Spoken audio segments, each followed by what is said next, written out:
the problem with low-hanging fruits. Low-hanging fruits is a technique that's used pretty much by everyone when it comes to prioritization. And like we explored in an earlier video, prioritization is essentially an investment decision where you are trying to decide where you should invest your scarce resources to get the maximum value. In this context, you could think of an XY plane where on the x-axis you have the cost and on the y-axis you have the potential value. And if you were to look at high and low as two parts to this, you would essentially have a 2x2 grid. So you have the low cost, low value items, then you have the low cost, high value items, then you have the high cost, low value items and high cost, high value items. Now, when you take the phrase low hanging fruits, it consists of two parts.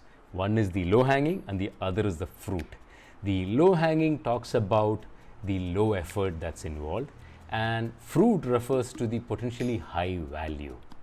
However, when people think about low hanging fruits, intuitively they go for the low cost, low value items, whereas you should really be going for the ripe fruits which are low cost, high value items.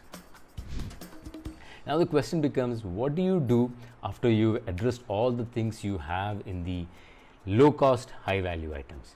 Now intuitively you would be tempted to go for the low cost, low value items, but an alternative approach that you must consider is to take the high cost, high value items and see if you can break it down in such a way that you get 80% of the value for 20% of the cost, which means you have essentially found ways to categorize them as high value, low cost items.